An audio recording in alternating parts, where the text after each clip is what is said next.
Good afternoon, Steel City. Welcome to the Yinzer Report on IE Sports Radio, your direct feed for all that is sports. Our 25th Black and Gold edition. Live again from part of my Steelers memorabilia section of the Fan Cave. On today's show, the deck on this Pittsburgh Pirates 2024 season is half over, and us Pirate fans have entered the ship and raised the flag. SOS help for some offensive help. Or is it we need a new captain to get us to raise that Jolly Roger flag with some W's? Ball scheme deemed the MLB generational picture now must become a National League All-Star before he gathers some postseason awards that has the odds on him in his favor. The Steelers, along with the AFC North, have been chosen for Hard Knocks in December. I will give the reason why. A Steeler mentioned in my camp battle coming up gets surprisingly cut. Our 25th edition of the Yinzer Report, our Black and Gold edition, has some meaning towards the two stadiums the Steelers have played in. And I have an interesting trivia question involving a player towards Three Rivers Stadium at Heinz Field. Pittsburgh Penguins draft and free agency reports as the Pens try to get together a team to bring the playoffs back to the Birds. Was it enough time? And I mean, time will tell. There was no draft for an NBA team in Pittsburgh, but two prominent basketball players are now on an NBA roster. I will tell you who and where they will be playing in the NBA this upcoming season. Time permitting, I have a Hall of Fame through the mail week of return to baseball. I will show you who's so special enough to send me back their Hall of Fame autographs. All this coming up. Steel City fans, Pittsburgh, come join me on my 25th episode, my Black and Gold edition, 4th live edition of the Yinzer Report on IE Sports Radio, your direct feed for all that is sports. Let's go!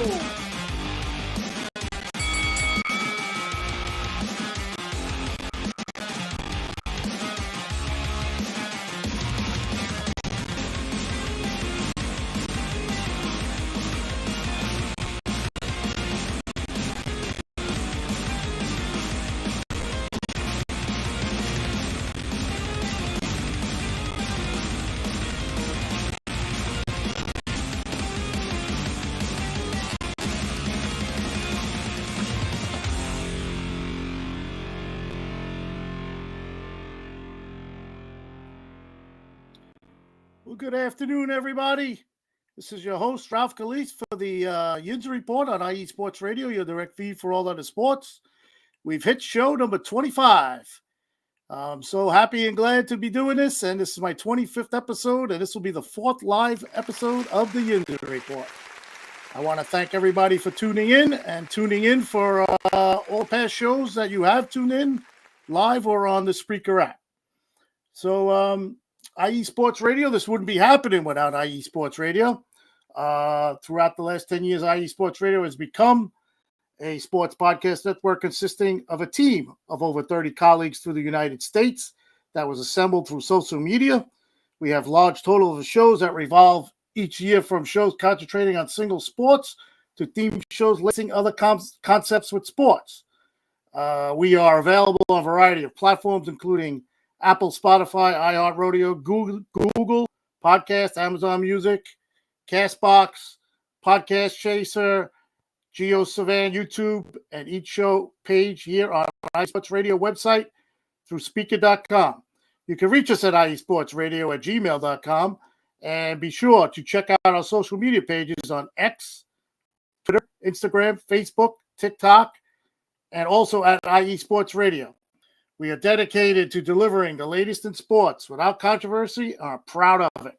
We thank all our loyal listeners who have been listening from the beginning, and our loyal listeners have tuned in somewhere in the past few years and have stayed aboard. Thank you again. And always, thank you for listening. Please check out the IE Sports Radio shop for some merch. If you're interested in a t-shirt for the summer, you could check out our daily fan pages, and you could check me out at Calise R786 on X Twitter, and at the Yinzer Report IE for all things accumulated to this show. Thank you again for listening. And IE Sports Radio also has two sponsors that we'd like to acknowledge at this time. Planet Jerky Premium Brisket Beef Jerky, the jerky that's on the planet, and Seal Deal Wax Seals. So let's take a moment, and we'll be back, and we'll acknowledge the two sponsors. We'll be right back. This is the Yinzer Report on IE Sports Radio, your direct feed for all that sports.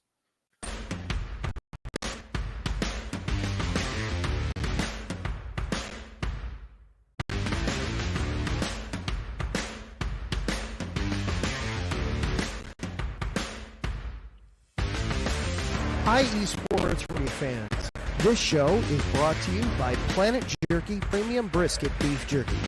Planet Jerky is the official jerky of the 2022 California League champion Lake Elsinore Storm, single-A affiliate of the San Diego Padres. This alt contains no MSG, no sodium nitrate, is low in sugar, and high in protein. Go to their website at planetjerky.net and follow them on Instagram at Planet Jerky. Planet Jerky, the jerky that's on a whole other planet.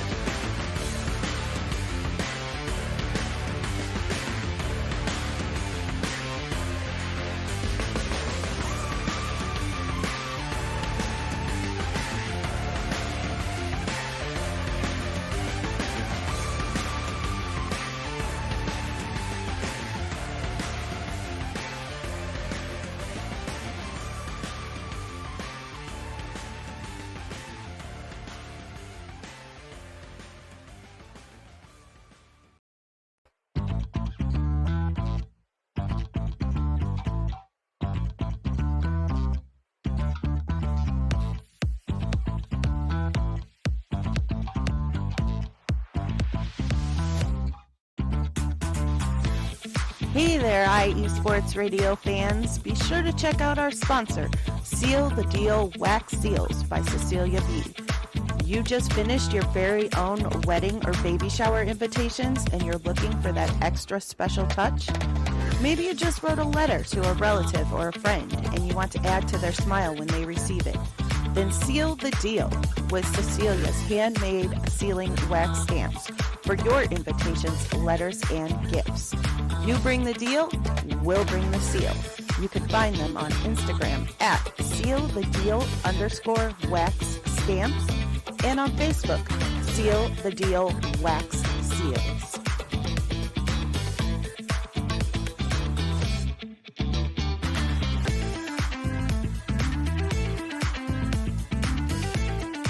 Welcome back. This is the Yinzer Report on IE Sports Radio, your direct feed for all that is sports. We have hit our 25th edition, that I am black and gold edition. Normally 25th anniversaries and stuff like that is deemed as the silver edition. But we're Pittsburgh, so we're going to deem it the black and gold edition of the Yinzer Report. So here we go. Great job out there by the sponsors. Be sure to check them each out, Planet Beef Jerky and Seal the Deal Wax Seals. Take a look into those sponsors that we have here, and I'm sure you won't be disappointed. All right, so let's get at it. Let's get at it with the Pittsburgh Pirates. So came out last Friday that Ben Cherington, the general manager of the Pittsburgh Pirates, he came on, and he was on MLB Network, and the Pirates, they've been slipping of late. They're 3 games back of the last playoff spot. That's the St. Louis Cardinals. They're behind, and they were on a road trip, and they went 3-3 on the road trip. And like I said last week, they're playing 500 baseball, and each week it seems like they're slipping a game or two behind the last wild card spot. One big reason why is because of their offensive prowess. They are low in all stats of the batting offensively in the National League. So us Pirate fans are out there waving the white flag, SOS flag, help. We need some offensive help. And Friday, Ben Charrington came out on MLB Network and he said it's not a matter of whether we're willing to give up something to get something. We should be willing to do that. We are ready to do that. We have to find the right matches. We've been through some difficult seasons. Let's face it, every major league season is precious. When there's a chance to stay in it, to support a group of players and staff who are busting their tails every day, we got to do our jobs to do that. So to me, this sounds as if the Pirates are going to be buyers and try to go for it. But I don't know, because if you look at things and you look at how Derek Shelton has been managing the team, I've not been happy with the way he's been going about it the past couple of weeks in some of the episodes that you've heard or seen now that I've went through. Let's just go over Derek Shelton. He is the 41st Pirates manager in history. Right now, his record is 39-43. That was just a little past the halfway point, and he's never finished above fourth or fifth in the NL Central. So his halfway point records in the last 4 years: 29-52, 33-48, 39-42, and of course this year 39-43. That's under 500, and he's got a losing record career-wise. So when the Pirates, before they start a game, and they go out and they practice on the field and pregame or whatever, when they go back to the dugout, there is a banner on the wall as they're walking back into the clubhouse. And it's a saying by Roberto Clemente. And it says, "When I put on my uniform, I feel I am the proudest man on earth." This was the words of Roberto Clemente.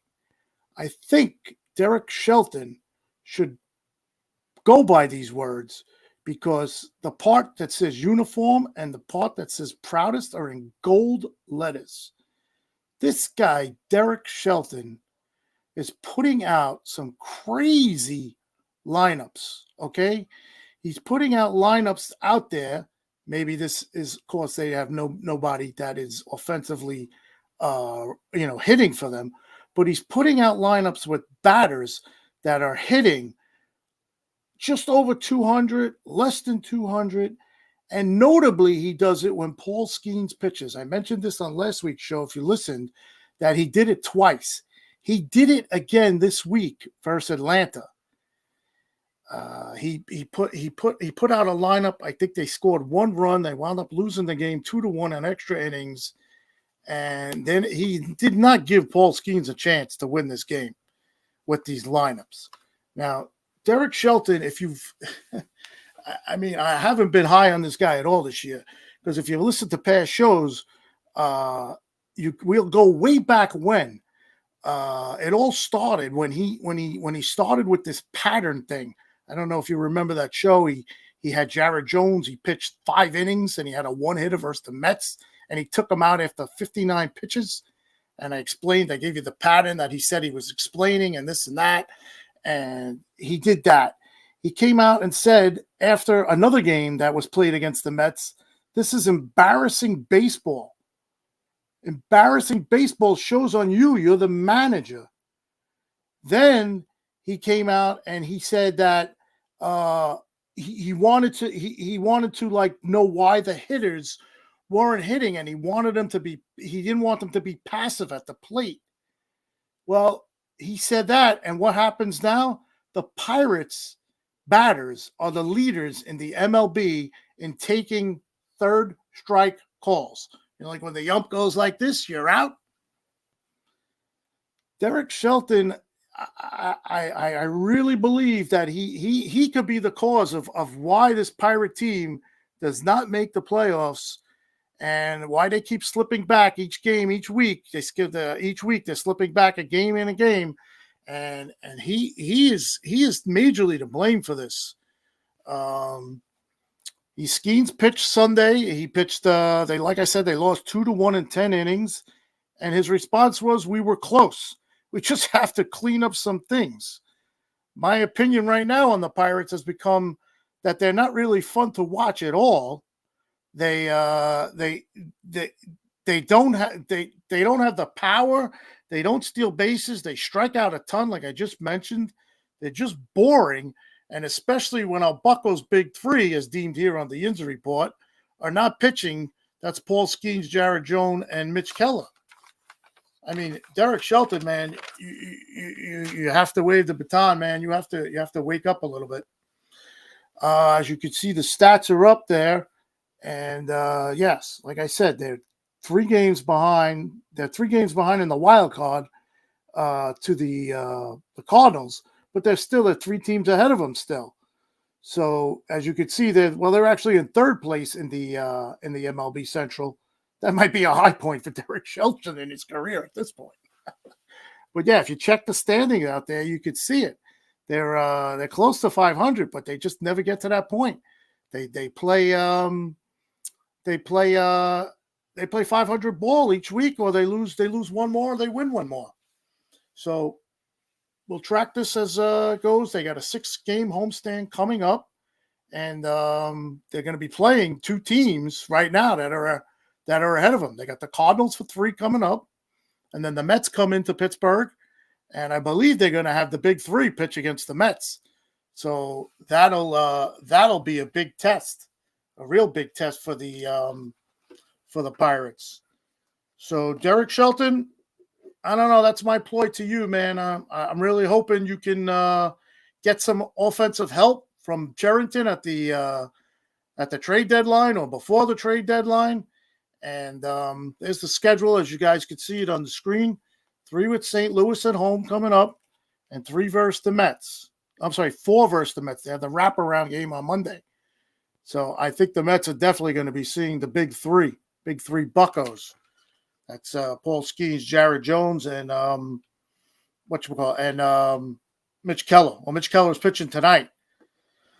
All right, so let's get off of that. Let's talk about some good news with the Pirates.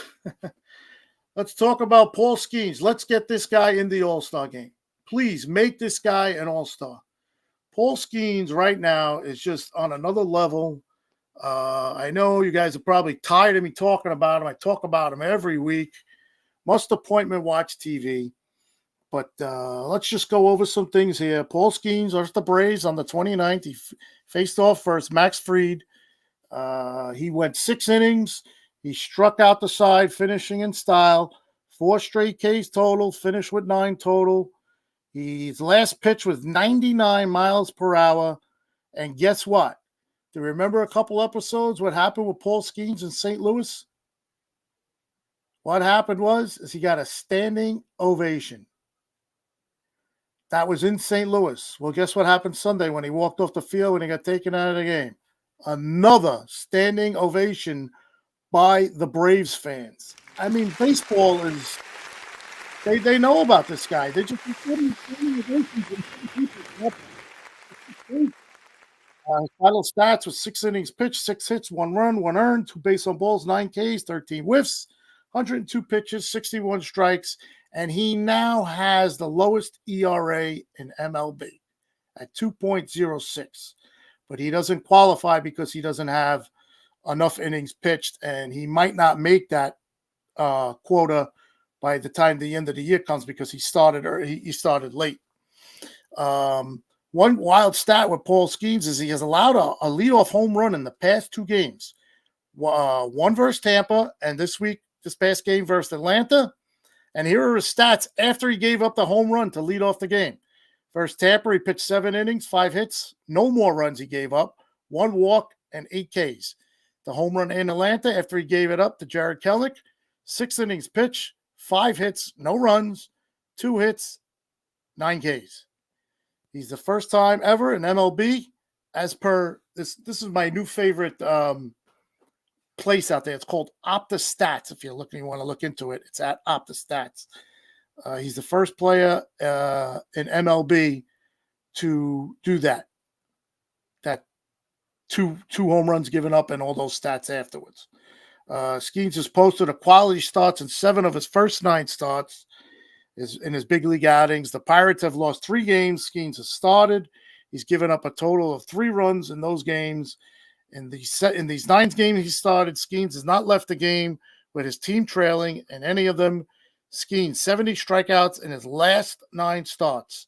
That's 13th all time through 9 starts. He's 12th on the list, and guess who's behind? Anybody out there ever hear of Nolan Ryan?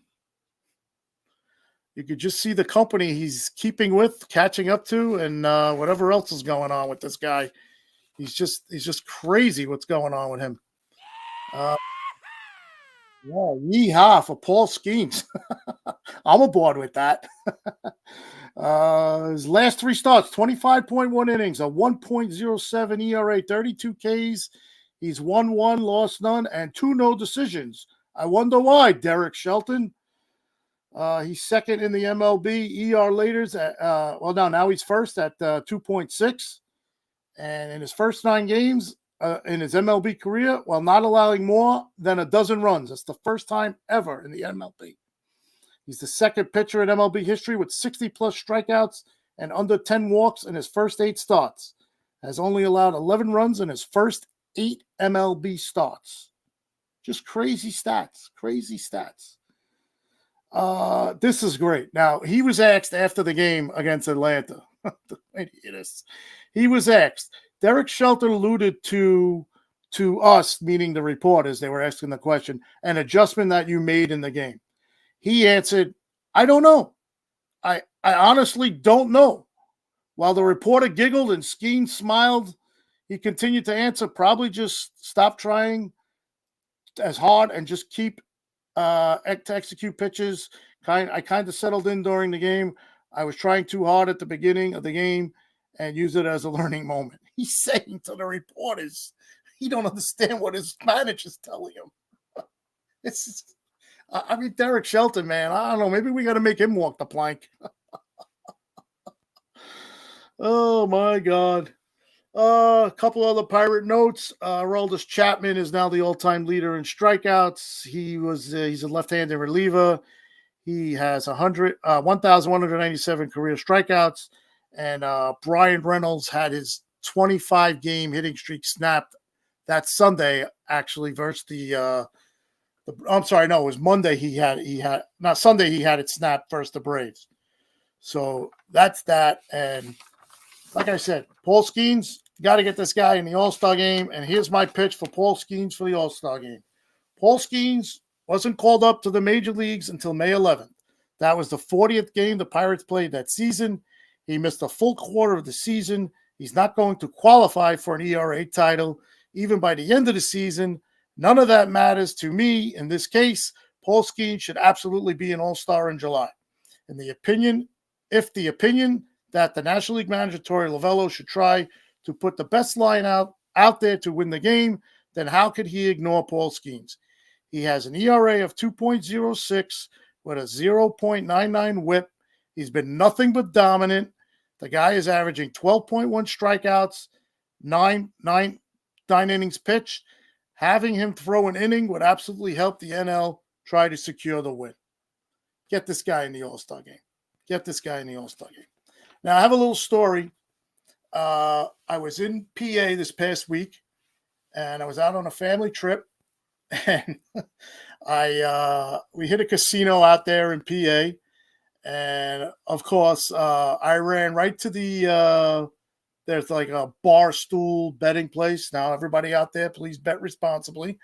I went to the kiosk, and I had heard something on my way out to Pennsylvania that Paul Skeens was on the list now for Rookie of the Year, where he wasn't. I think I mentioned that on the show in another time. But anyway, I went to the kiosk just to look up to see what kind of postseason awards were out there for him to be betted on.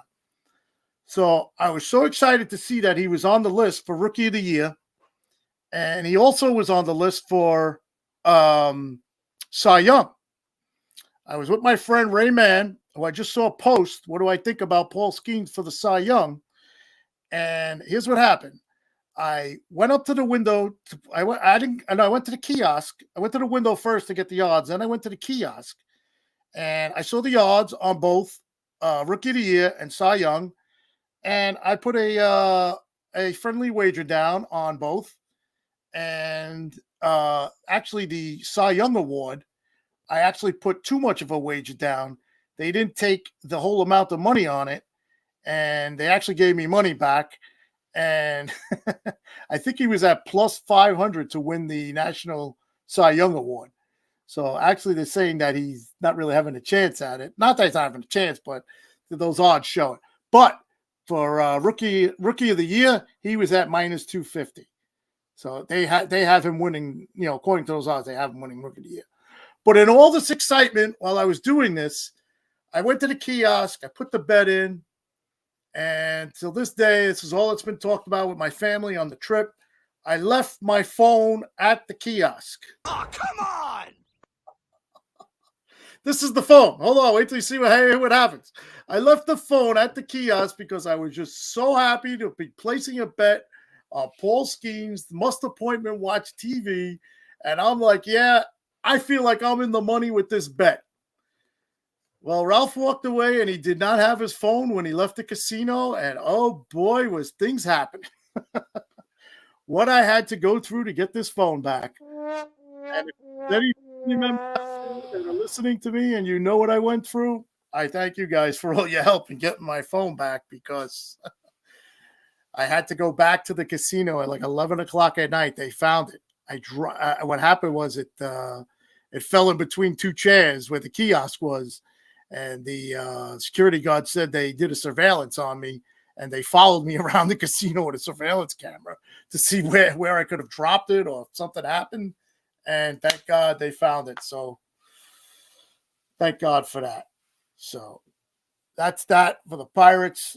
Let's take a break. And this is the 25th edition of the Yinzer Report on IE Sports Radio. It's our black and golden edition. When we come back, I'll talk about the Steelers. I have a little trivia question for everybody, so put your thinking caps on, and we'll be right back after this break. This is the Yinzer Report, IE Sports Radio, your direct feed for all that is sports. We'll be right back. Hello, everyone. My name is Daryl Kinsey Jr., and I'm welcoming you to take another lap with the fastest show on IE Sports Radio. Yes, this is the Extra Mile with me and my co-hosts Christopher Lehman and Michael Ward. We talk everything racing from NASCAR to IndyCar to Formula One to limited hydroplanes, endurance racing, the NHRA, and more. So come join us for an hour of great racing talk and a lot of fun as well on the Extra Mile, Thursdays at 8 p.m. only on IE Sports Radio, your direct feed for all that is sports.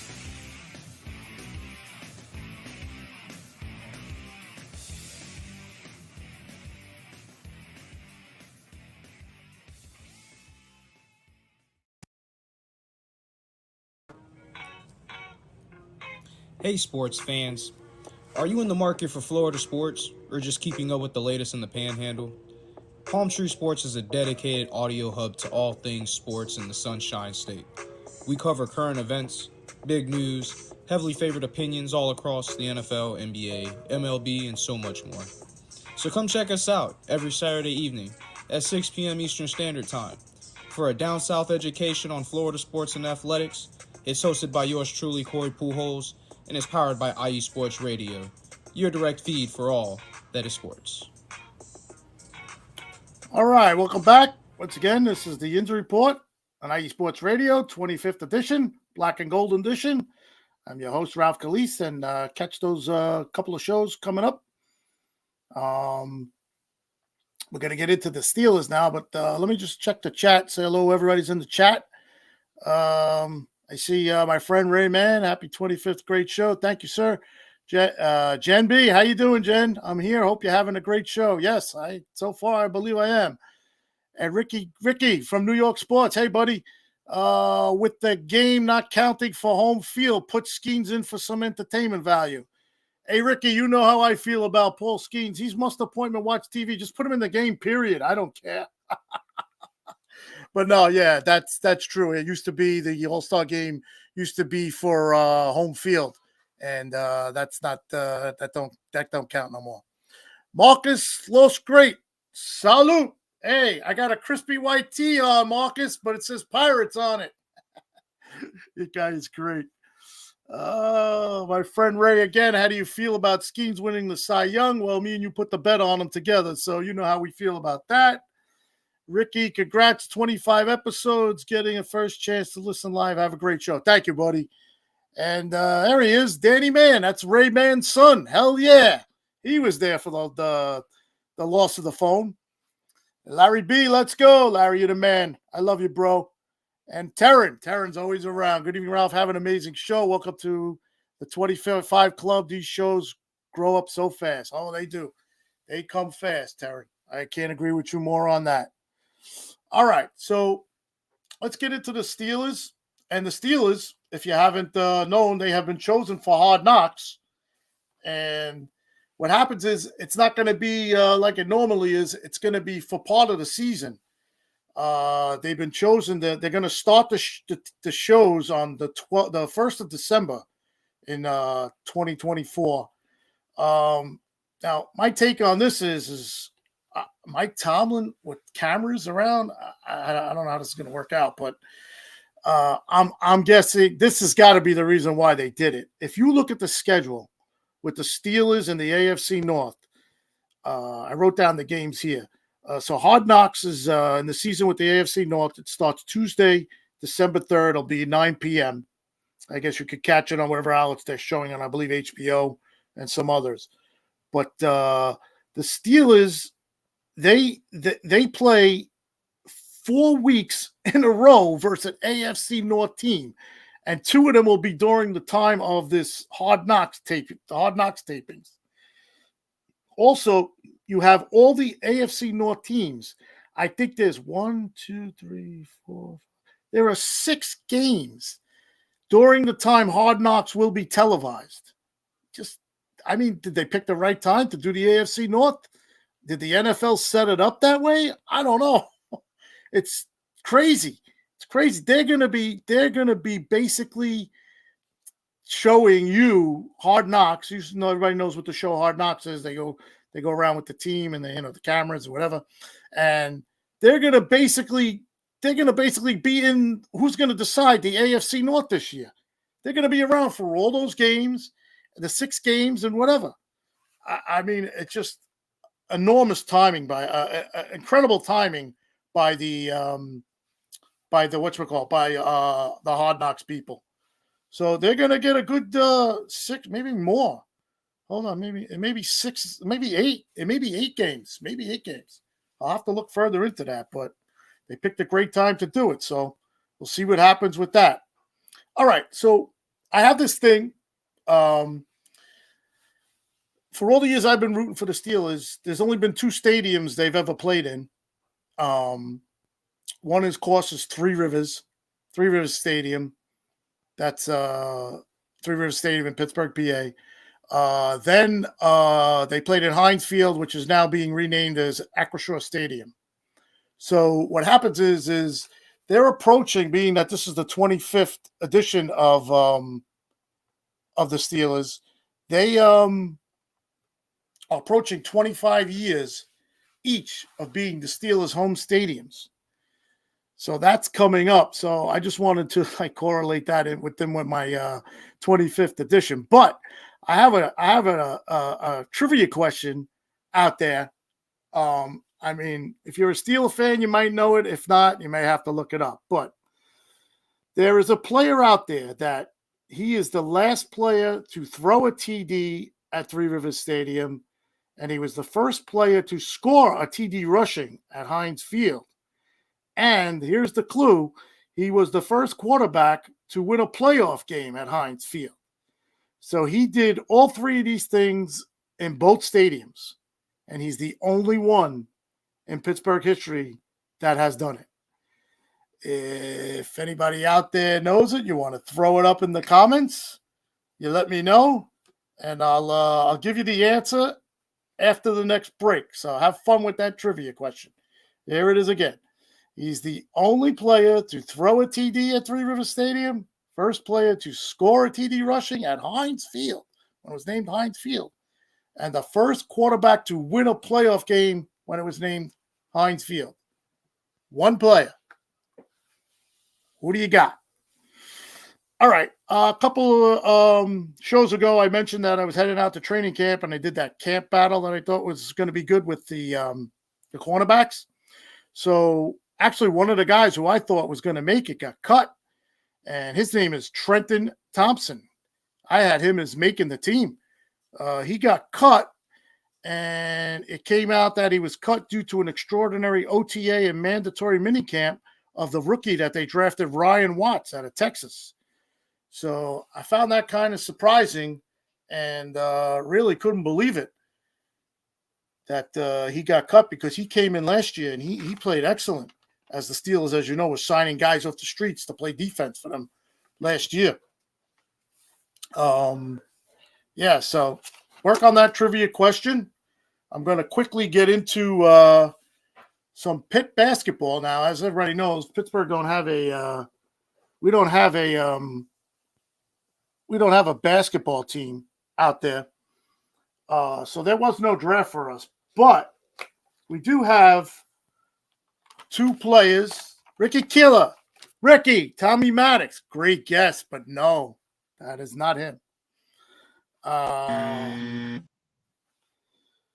There were two Pitt Panther basketball players. One was drafted, one was signed as a free agent, and they were both big players for the Panthers this year. They will be entering the NBA next year. So the first one was Carlton Carrington. He is a guard that played for the Pitt Panthers as a freshman last year. And this kid was amazing last year. He was drafted number 14 by Portland, but he was traded to the Wizards. He was a freshman at Pitt, and he played beyond his freshman status. He led the team to the championship game in the ACC tournament, and he'll be taking his young talent to the NBA. And the write-up on him is he's a big combo guard with terrific size and upside to his frame as he continues to fill out and build up his body. He is a fluid, open floor playmaker with the ball and has very good mid-range pull-up game in the half court. He needs getting more consistent as a three-point shooter, but long-term he possesses potential as a versatile scorer and playmaker. Defensively, he moves his feet well laterally and should be able to defend multiple positions, especially to get stronger. Overall, he's a late-blooming, talented big combo guard with a high ceiling. He burst on the scene at Pitt, logging a triple-double in his first game. He didn't slow down in ACC play either, after averaging 13.8 points, 5.2 rebounds, and 3-point assists per game. And he played 34 minutes per game. Oh, boy, we have a winner. Jen B has come up with the answer. Jen B. That is a Cleveland fan. Jen B, by the way, is the host of our Cleveland show. She's coming up next. Jen, how does a Cleveland fan come up with that answer? Now, that is great. Jen B, you got it. I don't know if everybody could see the answer on the screen, but it was Cordell Stewart, nicknamed Slash.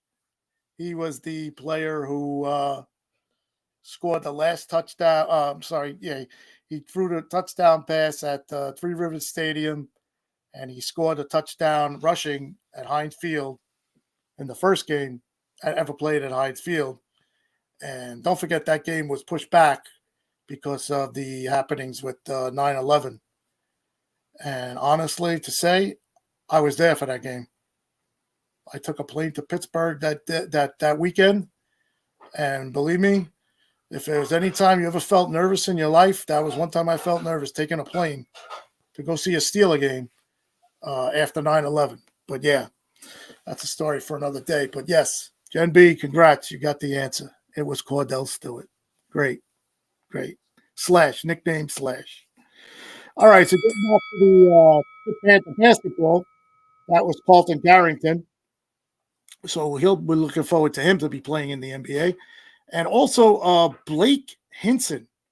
He's a 6'8" forward. He was a prolific scorer for the Pitt Panthers this year. He was signed by the LA Lakers after the draft. Hinson agreed to a two-way NBA deal with the Lakers. I guess two-way NBA deal is that he could play in the NBA or play in the developmental league. He is a two-time All-ACC team member. He averaged 18.5 points, 4.4 rebounds, and a blazing 42% from long range in 2023-24. He could possibly contend for a starting spot as on the Lakers roster. His NBA scouting report is a 6'8" frame, suggests he might be a bit undersized to play forward, but at NBA level, but his length and his frame suggest he shouldn't have problems guarding NBA wings and perimeter players.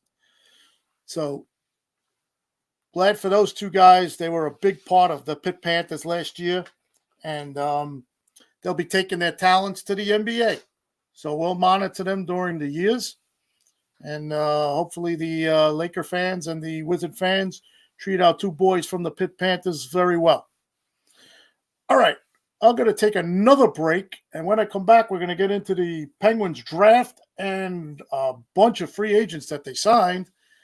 Time will tell when these kids that they drafted will play and how their free agents that they picked up will do. So once again, this is the 25th edition of the Yinzer Report on IE Sports Radio, your direct feed for all that is sports. Come back and join me more for my 25th edition, my black and gold edition, right after this.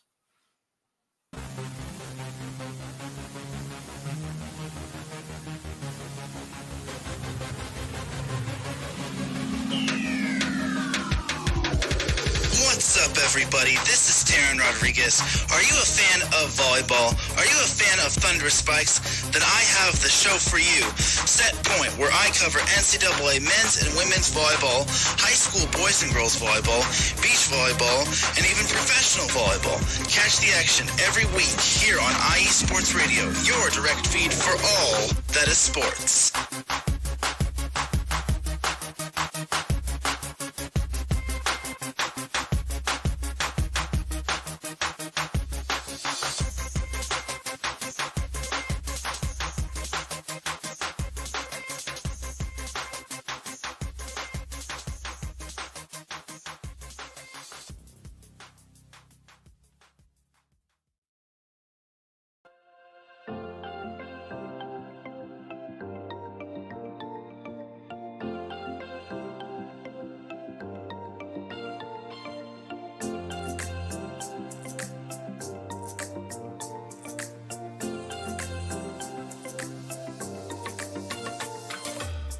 Are you a fan of Buffalo sports?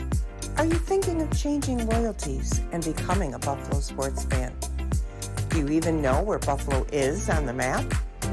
Did you know Canada is closer to Buffalo than New York City? Welcome to the Buffalo Huddle, every Tuesday night at 7 p.m. Eastern Standard Time and 4 p.m. Pacific Coast Time on IE Sports Radio, your direct feed for all that is sports. I'm your host, Patty Bax. This is a podcast designed for you, the passionate sports fan. I know you love your sports. Who doesn't?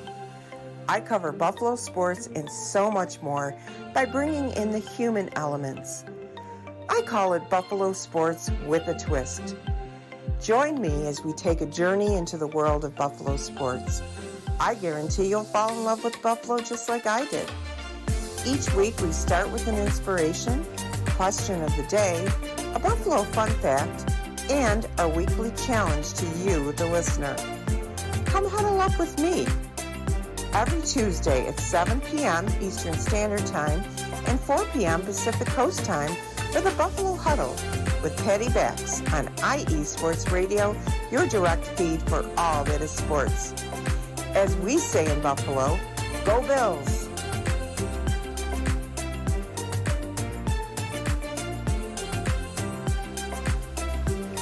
Welcome back.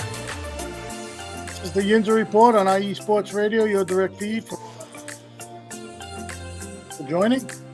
We're going to get into the Penguins draft and free agency. So, by the way, that's a great show. If you guys never listened to Patty Bax, the Buffalo Huddle, total great show. You'll learn about Buffalo, I think, after maybe 1 or 2 shows. Great show. Good luck, Patty. All right, so let's get into the Penguins draft. They had no first-round pick. They had a bunch of second-round picks and thereafter. I'll try and pronounce some of these names, but some of them are hard. Their first second-round pick was Harrison Brunicki. They then drafted Tanner Howe, no relation to Gordie Howe, Chase Piatelia, Jonah Viason, Mark Swanson, and Finn Harding. Now, everybody that 4 of these 6 guys are defensemen, and the other 2 are, as they call them, wing forwards. So they added 6 players into the organization in the second NHL draft under Kyle Dubas leadership this past week at the Spear in Las Vegas. And his comments were, we felt good about all the players that we were able to pick up today. Penguins Director of Amateur Scouting, Nick Pryor, said. And we'll go over what the grades were for the Pens draft. But before the draft, they made a trade. They traded for Kevin Hayes. He used to play for the Philadelphia Flyers. He was on the Blues last year. So his stats are, he is a physical presence in a checking line role, a complementary wing, at a top 6 role, a power play presence because of his shot. He loves to play the corners with his size and skill he likes to set up in the slot. He was a 2023 NHL All-Star, and he has played a total of 713 games in his career, and he has 168 goals, 29 on power plays, 297 assists, and 415 points. And one note, Penguin fans, and you know this, we have added a player who killed us every time we played the Flyers, but not no more because now he's wearing the black and gold.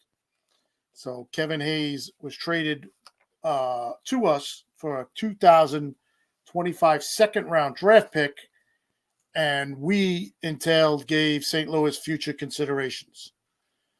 So that was the draft. The grades on the draft from a couple of experts out there. This was the hockey writers. They said not having a first-round selection, thanks to the Erik Karlsson trade, hurt Kyle Dubas and the Penguins, but they were able to address a few needs in the draft. Brunicki and Pitella bring some needed depth to the defenseman position in the pipeline, while Tanner Howe brings some excitement offensively. The selection of Mark Swanson brings some value as well, as especially if he can put on some muscle and hit a growth spurt at some point over the next few seasons. That was one grade. That was a C. And this one was a C+. First round, no picks. Day 2 picks. The analyst was no first round picks. Always hurts a grade a bit. That's the case here. The Penguins, however, did land 4 players of Hockey Draft Experts top 100. Wow. Harrison Brunicki, Tanner Howe, Jonah Viason, and Mark Swanson. They did pick up a late-blooming Chase Piatelia out of Michigan Tech. He is tabbed as one of those real young players to pay dividends later to give a lack of some draft capital. Some experts think the Penguins did pretty well, even though they couldn't really land an especially high-impact prospect given the range they were picking in. Brunicki is the one that will really fascinate us Pen fans because I think he's only just starting out and putting it all together. So that's how the draft went. Don't forget, these kids are young. Like I said in the beginning, time will tell how long they make it. Will they make it when they make it? But I guess like that expert just said, we'll have to keep an eye out for Brunicki. All right, and now we'll just go over the free agent signings yesterday, which was a crazy day in hockey. Tune into the Neutral Zone later. They'll have more information with Adam Karnick and Zach Puplis about that. They signed Matt Grzelcyk to a 1-year, $2.75 million deal. He spent the last 8 seasons with Boston's and 2 years removed from setting career highs in assistant points. They signed Anthony Beauvillier, a forward, 1 year for $1.25 left shot forward. He has 116 goals with 130 assists and 550 NHL games. 31 points total of 55 games is the most he had with the Islanders. I know a little bit about Beauvillier, being from the New York area, and this guy was highly, highly pumped for playoffs. He was a great playoff player. So we'll keep an eye on him in Pittsburgh. Blake Lizotti, he's a forward, a 2-year contract they signed. Ryan Shea, defensively, signed him. He returns to a 1-year, $775 contract. They also signed a minor league defenseman, Mac Howell, 1 year to a 2-way contract. He's a right-handed shot and was a yearly all-star in the minors. Jimmy Huntington, forward, minor leaguer, played on the Calder Cup Hershey Bears this year, the AHL champs. 16 goals, 17 assists, but has never played in the NHL. So we'll see if he gets a job in camp. And then Nathan Klurman and Bokandai Imama, depth forward and defense, signed to bolster their positions and depths in the minors. So, like I said at the beginning, time will tell when these guys are actually going to come in and help us. We'll see about some of the free agents. They might come in there quicker. They'll probably be there quicker than these young players, and we'll see how that goes. All right, so we have a little time left on our 25th edition, and I just want to share with you this past week, or the past show, I mentioned to you about some mail I was getting with some autographs. Well, this week did not disappoint. I came up with a couple, actually 3 Hall of Famers through the mail and autographs, writing the letters and getting their autographs back. These Hall of Famers were gracious enough to have read my letter, liked what I wrote, and signed the cards that I sent them. So we'll go with first I have here is Ferguson Jenkins.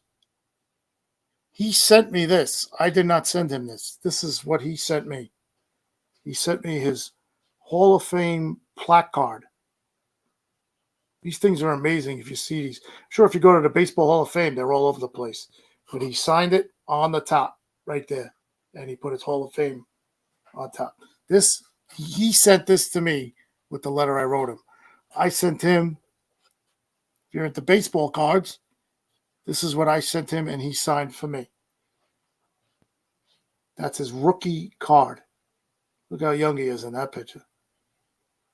And he put Hall of Fame on it. And this is kind of a new card. They copied his rookie card, and they made it into a game-used uniform card. These are the new big things in baseball cards. Pieces of the uniform, you can see it here. There it is right there. And he signed that. So that was Ferguson Jenkins. That was a surprisingly quick return, too. He sent it back fast. Next up, this guy played for the Chicago Cubs, and he is one of my favorite players. I actually spoke about him on a prior show when he was battling cancer. And, I wound up getting his address, and I sent him some things to sign. This is Ryan Sandberg. That is his rookie card. It is now signed. So Ryan Sandberg signed not 1, but 2 rookie cards I sent him. Just great. It's great. It's, like I always say during my memorabilia sessions, to meet a player and hang out with them, and they gives you 2 minutes of their time to talk to you. This is right there with it. Just running to the mailbox, hoping that I'm like a little kid. I'm like a little kid, just running to the mailbox, hoping to find something in the mailbox that I sent out to a player. This is what they call a jumbo card of Ryan Sandberg when he was an All-Star.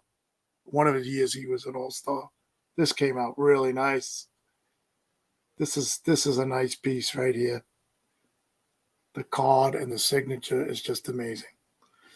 So as you can see, the theme here, both those guys played for the Chicago Cubs. I'm sure Adam Karnick knows about these guys. He's the host of the Chi-Town Weekly show. Hopefully he gets a chance to see this part of the show. And this guy, well, he was big in Boston, but this is Carlton Fisk. This is his rookie card. Carlton Fisk, it's right there. See, he signed it on a thing. Things with these type of cards, some people I see, like if you go to hashtag TTM or hashtag TTM success, people post their cards. Some people send this card out to the other two guys on the card, and they get the whole card signed. The card is inked up with all signatures from all three players. It's amazing. Great. The other guys on that card was Cecil Cooper and Mike Garman, pitcher. And this is when Carlton Fisk played on the Chicago White Sox, like I said. Adam Karnick's Chi-Town Weekly.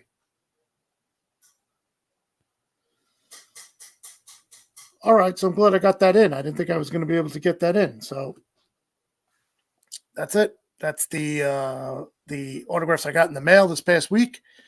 Like I said,